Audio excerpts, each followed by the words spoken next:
You know, I think everyone who collects plants eventually gets to a point where we forget why we even like them. You know, social media makes us feel like we're missing out on certain plants and we gotta get our hands on them. Instagram makes us feel bad when we see these big, beautiful specimens, maybe while ours are struggling. And Facebook groups somehow just bring out the worst in people. And when we reach that point where we are collecting just to collect, we forget why human beings brought plants indoors to begin with. I mean, the whole concept of us bringing plants indoors was not just a way for us to still feel connected with Mother Earth, but also to bring us joy and tranquility as we care for them. So in this video, my hands are giant. So in this video, I'm gonna be sharing plants I've had for a pretty long time in my collection that are thriving, and I barely care for them. I don't even care for them. I forget to care for these guys, and they're thriving. I don't know how they do it.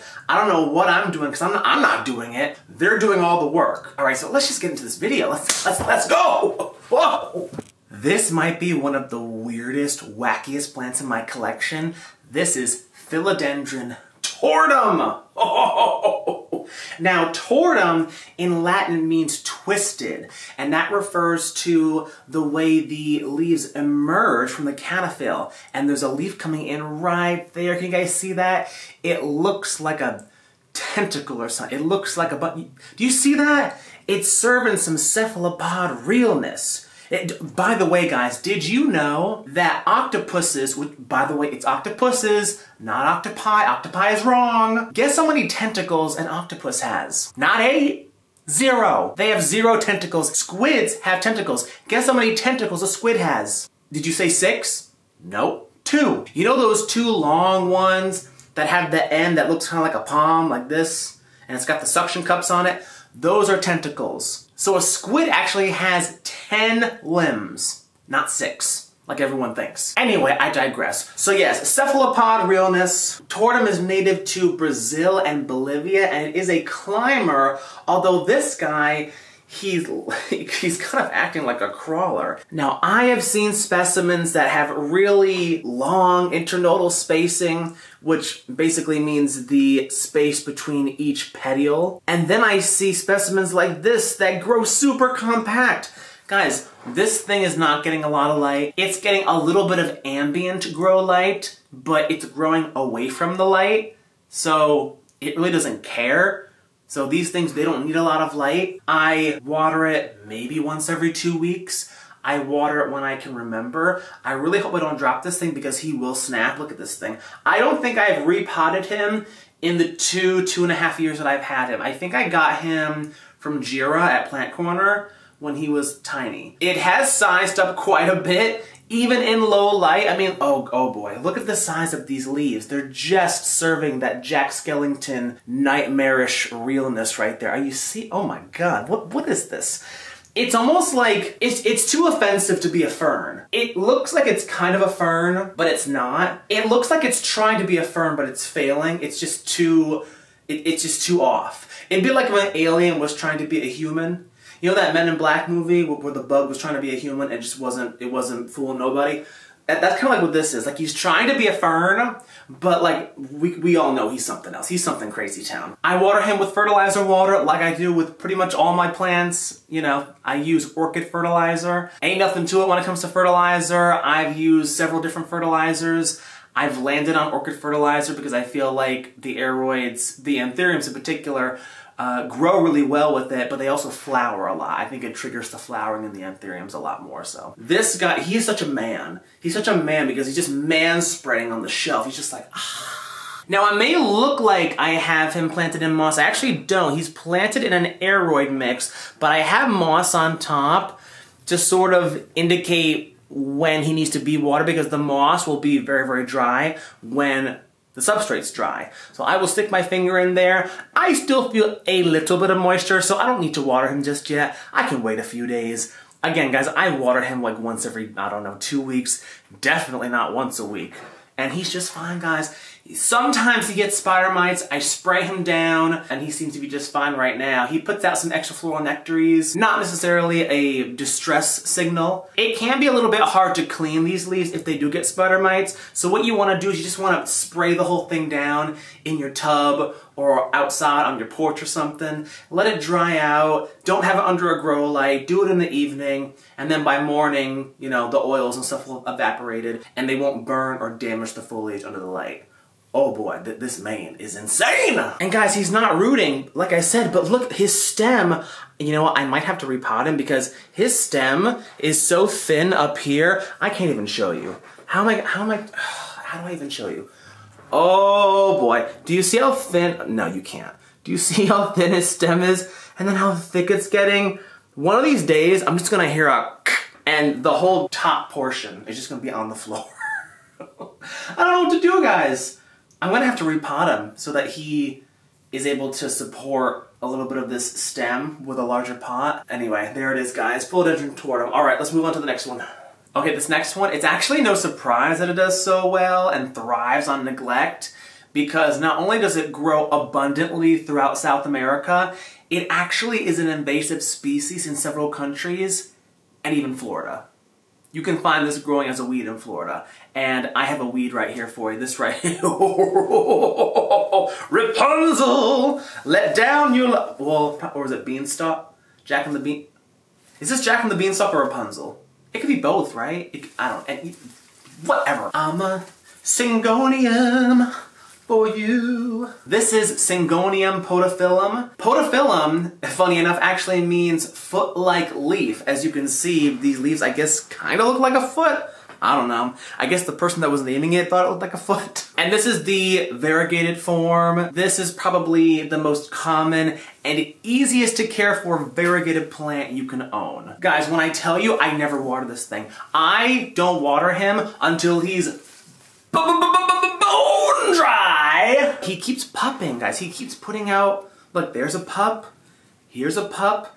And these aren't like, you know, life support pups. These aren't like, oh my god, I'm about to die, so let me throw out a pup kind of pup. These are like, I am thriving, hit me with your best shot, I'm gonna like make some babies kind of pups. Oh, this one actually looks like it bent a little bit at some point, but he's still holding on, guys. Look at these leaves, they look just fine. The variegation is super stable. I actually don't know that these really even have issues reverting. I think they hold their variegation really well for most people. His roots, guys, he's planted in a party cup. And then I have him in like a heavier cash pot so he doesn't fall over because he's now top heavy. Because, well, I guess he's bottom heavy now because the top is now the bottom. Or the bottom is now the top.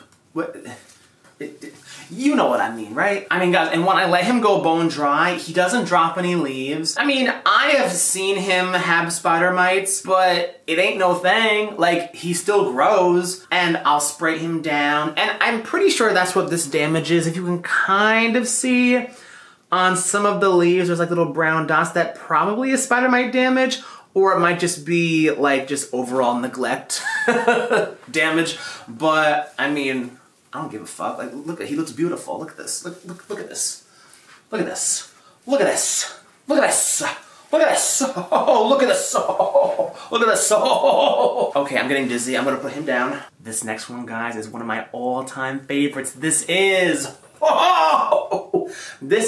Philodendron atabapoense. Now, that name comes from a region in Venezuela called Atabapo. And this species is actually native to the southern part of Venezuela and the northern part of Brazil. So the Amazonia region of those two countries. So Atabapo followed by the suffix ense, which in botanical Latin means originating in. So Atabapoense, originating in Atabapo. Now, when they're in their juvenile form, they have this beautiful burgundy underside to the leaves. Are you getting little glimpses of that? In the newer leaves, they're even more prominent, so you can kind of see it. Yeah, you can see it right there. I love that feature about this guy. When they find a host tree and they start to climb up, their leaves will start to get bigger, their stem will get thicker, they will start to mature, and they will go through their metamorphosis, whatever, they will lose this burgundy underside to the leaves. Now the reason it has this is because this is actually assisting in photosynthesis. Plants that grow in the deep, deep shade in the wild will sometimes have this feature. You see it a lot in calatheas, those beautiful burgundy backs to the leaves. And it's a way to capture even more light. There is some kind of phenomenon happening here where this color is not just there to look pretty, it's not there to attract pollinators or anything. It's not there just for our enjoyment. It's there to capture more light in the deep, deep shade. So when they climb up a tree and they get higher up into the canopy, they don't need to capture light as efficiently because the canopy is so much brighter than the deep shade of the forest floor, right? He's actually pretty pot-bound. Oh, I gotta water him. He's pretty pot-bound. I'm probably gonna keep him in here for a while because I don't want him to get bigger, guys. Yeah, I'm not gonna let him climb. I'm just going to, I have a pole there just for support so he doesn't like snap if I ever move him. But yeah, but guys, he's not climbing up it. Like, you can't really see, but he's just, his stem is getting so thick and he's just so hardy. I mean, I can easily air layer him. There's thick roots, thick aerial roots in here. You can't see it. But you know what this looks like, guys? This looks like the swings at the carnival. Ooh! I would let this guy kind of trail like the tortum, but he looks like he wants to grow upwards, but I ain't gonna let him get that big because I want to keep these burgundy leaves. I'll just prop him if he gets too big and we'll start him over and he'll revert back to his juvenile form because this is him at his cutest. This next one is not an aroid. Can you believe it? It's a cactus. This right here is a cactus. What? This here is a Ripsalis. That is the genus name. This is a jungle cactus, so it grows in the neotropics, so that's Central and South America. But this is really interesting because there are some species that are native to the Old World tropics, making it the only group of cactuses with species in it that are native to the Old World. Apparently all the cactuses are native to the New World. Who knew? So this is a jungle cactus. What that means, guys, is that it don't grow in the desert. It grows in the jungle. It is an epiphytic species, so you'll find them clinging onto branches, coming out the crevices of tree trunks. But just because they're native to the rainforest doesn't mean that they like to have a lot of water. You still want to treat it like a cactus. You don't want to water it very often. You want to wait till it is completely bone dry. And personally, I only water him when I notice that his, like, what are these even called? These aren't leaves. Are they fronds? Are they appendages? You know, the name Ripsalis actually comes from a Greek word for wickerwork, which refers to the anatomy of the plant. Because look at that, I guess it does kind of look like that, doesn't it? But I only water him when he looks a little bit puckered and a little bit wrinkled. He actually will even fade in color a little bit. And I give him a good watering. He's actually not planted in terracotta. He's planted in this nursery pot or whatever this thing is. He's in what kind of looks like an aroid mix. So as you can see, guys, I mean, they really don't like to stay wet that long because there's bark in here, there's perlite, like I don't think there's any soil in there. Oh, and I never really fertilize this guy, maybe once every few months. If I'm like, you know, why don't I fertilize you? But I don't fertilize them that often. They don't grow very fast, but I just love this guy. Oh my goodness, he just adds so much, I don't know, elegance and romance to the shelf that he is on, where you have a plant that just drapes over a shelf and can kind of break up those straight lines. It's one of the best ways to stylize with plants is when you have them just kind of cascading over furniture or shelves. But this guy, he is just beautiful. He's probably gotten maybe, I don't know, almost twice as long since I bought him, and I've had him for, I don't know, 2 years. So not really a fast grower. But again, guys, I mean, I set him and I forget him. I forgot I had him. Who are you again? But really interesting plant, really beautiful. And if I'm going out to the club and I need a weed for the night, I just, you know. This next one is a monster, and he just barely made the list with a little bit of a caveat. Because when these plants are established and, you know, you don't have to root them, you don't have to wait for new growth and all that stuff, they are great. They are very, very easygoing. I'm just gonna pick him up. I'm just gonna, oh, I can't pick him up. This right here is a variegated monstera. Now here's the caveat, guys. If you're trying to root a cutting, or maybe you cut your mother plant and you're waiting for a new growth point to pop off, it can be a waiting game. Cuttings can rot very easily. They can just sit and do nothing for a really long time. It's really kind of a hit or miss. But if you get a plant that is fully established, that means fully rooted, has a growth point with active growth, pushing out new leaves, and has stable variegation, that is the plant that makes this list. I am not talking about the sectoral variegation, guys. I'm not talking about the albo monsteras that have half moon leaves where half the leaf is white, because those monsteras brown very, very easily. Their white portions crisp very, very easily because it's a portion of the leaf that's not doing anything for the plant. There's no photosynthesis happening in that portion of the leaf, so that is the first part of the plant to go. If you miss a watering, if there's even a small pest outbreak, if the humidity is lower than ideal, which is most of our households, let's be honest. But the reason why you want to go for the marbled variegated monsteras is because when the white is mixed in with the green, it acts almost like a support structure. Because as long as there's even a little bit of chlorophyll in a certain portion of the leaf that has white, it's much less likely to brown. Now, I neglect this guy a lot. I underwater him, not gonna lie, and you can see, like right there where my forehead is, a little bit of crisping there. He's been hit with thrips before, so he's got a little bit of thrip damage. But I mean, here's the thing, he looks still beautiful because he's a marble variegated monstera. Marble variegated monsteras make this list, not the half moon crap, not that sectoral variegation.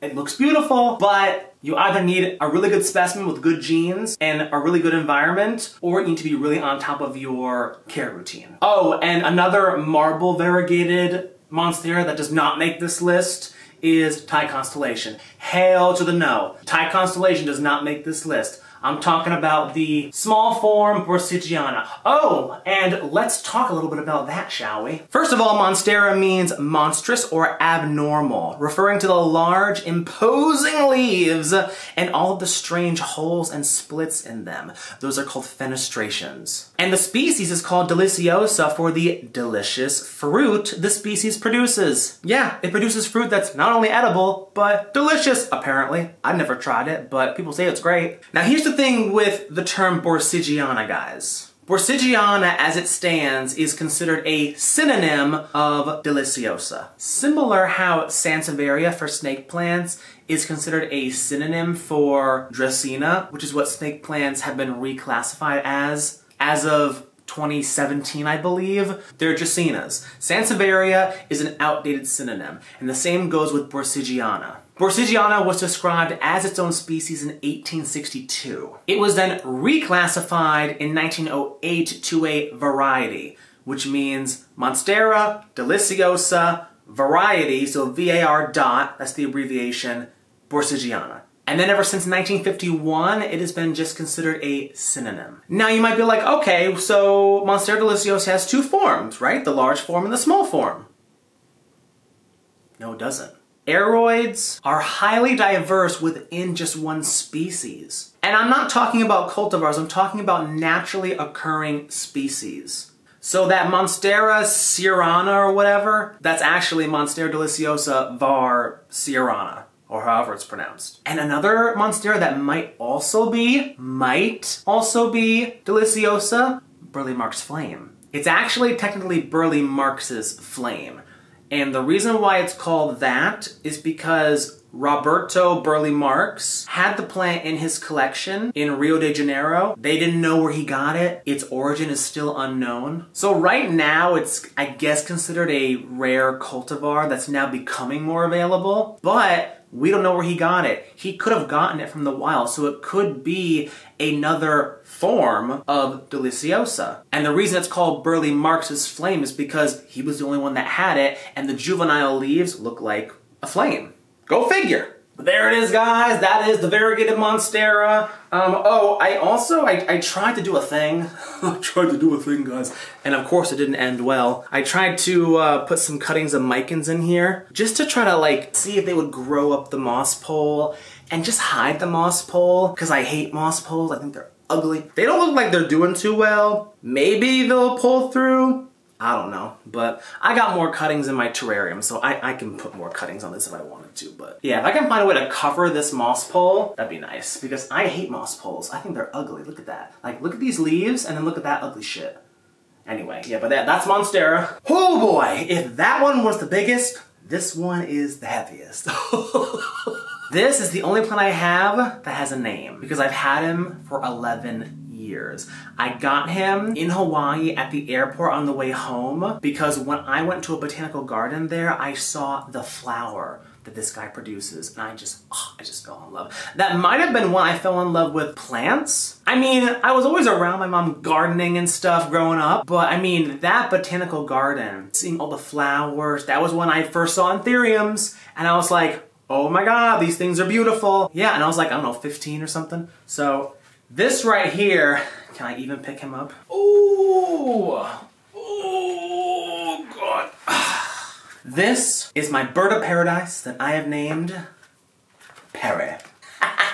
So here he is. Oh, look at all those leaves. Now, this is not the bird of paradise you're gonna find at Home Depot. That is the white bird of paradise. Those get really, really big. They put out big, beautiful leaves, and they put out a white flower. Although they do need a lot of light, pretty much full sun, and they need to get really, really big. So your white bird of paradise, sorry guys, it's not gonna flower indoors for you. This one, however, can be flowered indoors. I have not gotten it to flower indoors. It's definitely big enough. It's been big enough. They only need about 4 years until they reach maturity. The thing is, guys, these need full sun. They need full sun all day or the equivalent. So I have it under a grow light. I've had it under a bright grow light since this past spring. So we're coming up on a year. So I feel like he might need a full year or even 2 years or so of that full sunlight and that energy from that full sun to flower. If I can get him to flower, guys, oh my god. Because this whole time he's just been a big old filler foliage bush. Look at that thing. He has quite a nice crown of leaves, really nice structure there. And guys, I water him like every 2 months.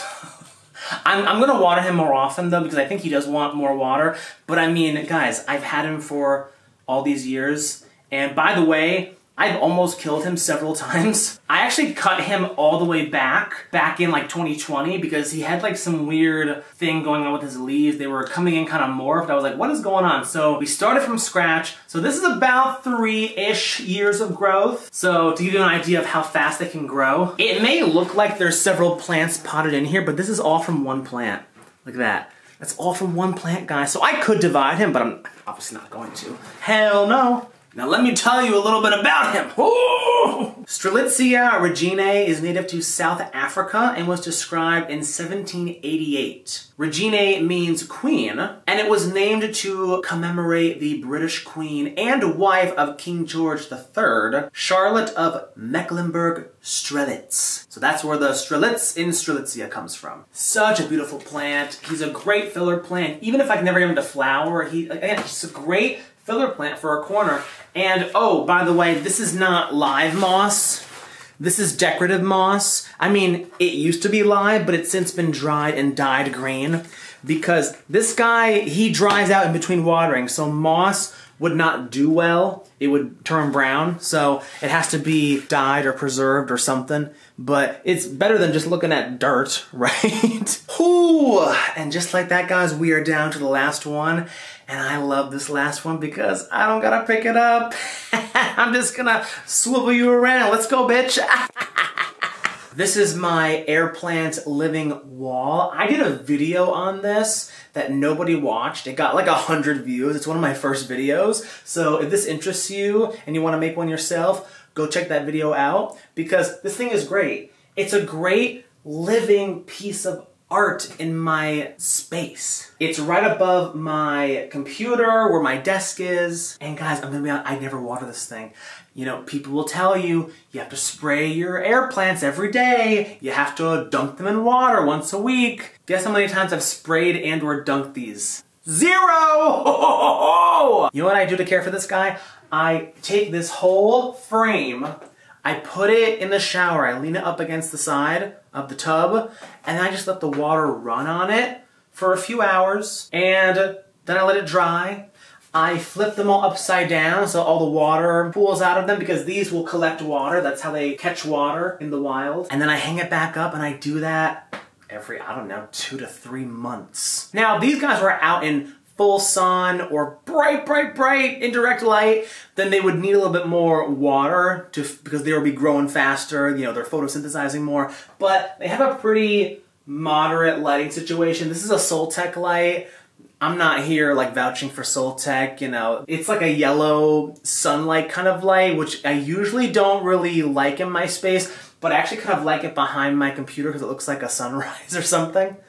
Doesn't it? It kind of looks like a sunrise. Now they say that after air plants are done flowering, which by the way, I bought all these when they were flowering because usually that's how you buy them. You buy them when they have that little bouquet of flowers. They say they will die and then pop. But here's the thing, guys, these have all since flowered, and I've had this for, I don't know, a year, 2 years. When did I make that video? Here's a pup right here. That one's growing pretty fast. This pup right here, he's already off to college. And honestly, aside from a little bit of browning tips, they all look beautiful and they all look green. I will say though, the ones that had like the bright red or like a really vibrant color in the center, they will lose that color if they're not in filtered full sun, essentially. They need that bright light to keep that color. So they've all since toned it down to a darker shade of green, but who cares? They still look beautiful. Especially this guy. I love this one. I love just how spindly he is. And this guy, he's like kind of fuzzy.